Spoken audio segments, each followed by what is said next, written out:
Hello दोस्तों, welcome to my YouTube channel that is raniking.com पर मैं आज आपके लिए लाया हूँ हिंदी के क्लास 10th का पेपर जो कि 2023-24 का है। दोस्तों, ये हर साल मैं आपको ऐसे प्रश्न हर साल डालता रहता हूँ। दोस्तों, इस बार भी आप फेल ना हो इसलिए मैं ये वीडियो डालने जा रहा हूँ। दोस्तों, मैं चलता हूँ प्रश्न की ओर। तो दोस्तों, मैं आपको बताना चाहता हूँ कि हर साल पेपर में बार बार पूछे जाने वाले मोस्ट इम्पॉर्टेंट क्वेश्चन, तो मैं आपको ले चलता हूँ प्रश्न की ओर। तो दोस्तों, मैं आपको ले चलता हूँ इस प्रश्न की ओर। दोस्तों, मैंने इसमें का बहुविकल्पीय प्रश्न पहले से वीडियो में ही बना दिया है, आप उसको जाकर देख सकते हैं। मैं चलता हूँ प्रश्न की ओर। इसमें देखिए दोस्तों, पहला प्रश्न आपका दिया है, निम्नलिखित गद्यांश पर आधारित 3 प्रश्नों के उत्तर दीजिए। तो दोस्तों, हमें तीनों का नहीं देना है, किसी एक का देना है। आपको इसमें से 2 दिया रहेगा, दोनों में से आपको एक देना होगा। तो सबसे पहले दोस्तों है इसमें, मित्रता के लिए यह आवश्यक नहीं है कि 2 मित्र एक ही प्रकार के कार्य करते हों या एक ही रुचि के हों। इसी प्रकार किसी और आचरण की समानता भी आवश्यक नहीं है। 2 भिन्न प्राकृतिक और मनुष्यों को बराबर प्रीति और मित्रता रही है। राम धीर और शांत प्रकृति के थे, लक्ष्मण उग्र और उद्धव प्रकृति के थे, पर दोनों भाइयों में अत्यंत प्रगाढ़ स्नेह था। उदार तथा उच्चशय कर्ण और लोभी दुर्योधन के स्वभाव में कुछ विशेष समानता न थी, उन दोनों में विशेष मित्रता खूब निभी। तो दोस्तों, ये तो हमें पता ही, ये हमारे हिंदी के पाठ में मित्रता का है। इसके लेखक आचार्य रामचंद्र शुक्ल जी हैं। तो हमें इसका दोस्तों पहला प्रश्न करना होगा, प्रस्तुत अवतरण के पाठ और लेखक का नाम। दोस्तों, इसमें आपको संदर्भ लिखना होगा और लेखक संदर्भ में आपको लिखना होगा लेखक और लेखक का नाम, कि ये किस पाठ से लिया गया है, पाठ का नाम लिख देंगे। तो दोस्तों, अब आते हैं रेखांकित अंशों की व्याख्या कीजिए। तो दोस्तों, जितने पर सिर्फ रेखा की गई है हमें सिर्फ उसकी व्याख्या दे देनी है, बाकी को छोड़ देना है। बाकी हम तीसरे प्रश्न के लिए करते हैं। तो तीसरे प्रश्न में दिया है, प्रस्तुत गद्यांश में लेखक क्या कहना चाहता है। तो दोस्तों, लेखक क्या कहना चाहता है ये आप अपने से बनाकर लिख सकते हैं। तो आइए हम चलते हैं इसी में का जो दूसरा प्रश्न दिया हुआ है अथवा करके। तो दोस्तों, हम अथवा में देखेंगे, अजंता की चित्रकलाओं में अपना अद्वितीय स्थान रखता है। तो दोस्तों, अजंता से ही हम समझ जाएंगे कि ये किसमें का है, अजंता पाठ से लिया गया है। तो दोस्तों, हमें ये वाला ज़्यादा आसान पड़ेगा या ये वाला आसान पड़ेगा, उस समय आपको ये डिसीजन लेना होगा। तो दोस्तों, अब हम ज़्यादा देरी ना करते हुए आपको ले चलते हैं अपने दूसरे प्रश्न की ओर।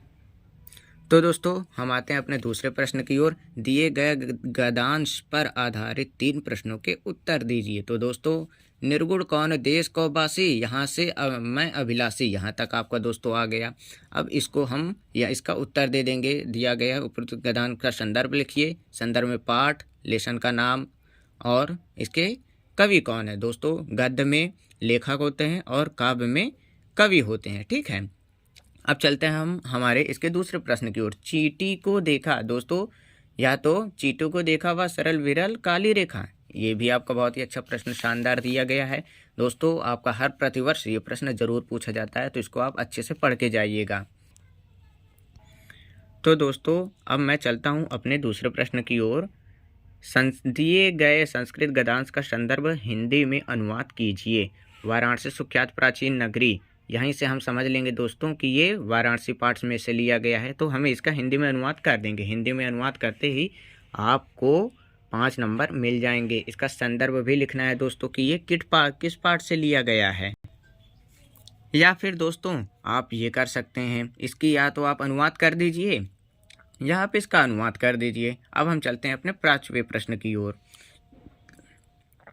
अपने पठित खंड काव्य के आधार पर निम्नलिखित प्रश्नों में किसी एक प्रश्न का उत्तर दीजिए। दोस्तों, आपको इसमें ज्योति जवाहर खंड काव्य कथा वस्तु लिखने हैं। हमारा एक ये है प्रश्न और एक ये है प्रश्न। इसमें ज्योति जवाहर खंड काव्य के आधार पर उसके नायक चरित्र चित्रण कीजिए। या तो आप उसके नायक चरित्र चित्रण कर दीजिए या ज्योति जवाहर खंड काव्य की कथा वस्तु संक्षेप में लिख दीजिए। ये आपको दोस्तों 10 नंबर का पूछा जाता है। ये आपका हर प्रतिवर्ष आएगा। यदि आप उत्तर प्रदेश से हैं तो ये दोनों आपका कन्फर्म है, 100% ये आएगा, ठीक है दोस्तों। अब चलते हैं हम अपने नेक्स्ट प्रश्न की ओर। तो दोस्तों, हमारे छठा प्रश्न है, निम्नलिखित लेखकों में से किसी एक लेखक का जीवन परिचय देते हुए उनकी एक रचना के नाम लिखिए। अब इसमें दिया गया है जयशंकर प्रसाद, डॉक्टर राजेंद्र प्रसाद, भगवत शरण उपाध्याय। ये तीनों में से किसी आपको एक का लिखना है। इस पे आपको 5 नंबर मिलते हैं दोस्तों। अब आते हैं खंड खा में। निम्नलिखित कवियों में से किसी एक कवि का जीवन परिचय देते हुए उनकी एक प्रमुख रचना के नामोल्लेखन कीजिए।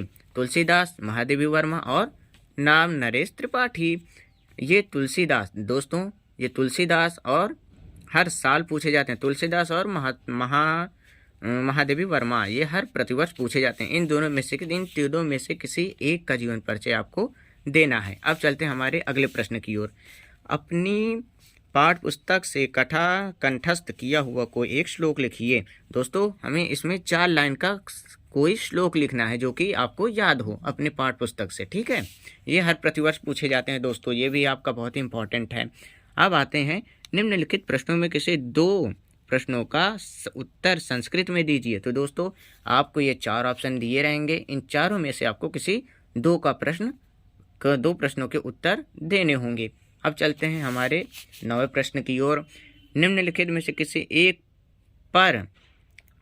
एक विषय पर निबंध लिखिए। दोस्तों ये आपको ये 5 ऑप्शन दिए रहेंगे। पांचों में से आपको जो ज़्यादा प्रिय हो, जो ज़्यादा अच्छा हो, जिसके बारे में अच्छे से आपको कंठस्थ हो, वो आप लिख सकते हैं। इस पर आपको 10 नंबर मिलते हैं दोस्तों। अब चलते हैं हमारे अगले प्रश्न की ओर। तो दोस्तों इसी के साथ हमारे पेपर समाप्त होता है। मैं फिर मिलूँगा आपको ऐसे ही एक नए वीडियो पर, नए पेपर को लेकर आऊँगा और आपको बोर्ड के पेपर में मदद करने के लिए मैं हमेशा निस्वार्थ खड़ा रहूँगा। तो दोस्तों आपको जो भी प्रश्न के संदेह हो आप मुझे कमेंट में बता सकते हैं। मैं उस पर भी एक अच्छी से अच्छी वीडियो डाल दूँगा। और जो भी प्रश्न आपको ना समझ में आया हो आप मुझसे फिर से पूछ सकते हैं दोस्तों कमेंट करके। और दोस्तों हमारे चैनल को लाइक सब्सक्राइब करना ना भूलें। दोस्तों मेरा चैनल है, यूट्यूब चैनल है ए रॉनिक किंग 3622। दोस्तों आप इस चैनल को सब्सक्राइब करना ना भूलें ताकि मैं आपको और अच्छे वीडियोस डालता रहूं। और बेल आइकन को भी दबाना ना भूलें ताकि मैं आपको हर अच्छे वीडियो बनाकर भेजूं जिससे सबसे पहले आपको देखने का मौका मिल सके। तो मैं अब इसी के साथ विदा लेता हूं। धन्यवाद।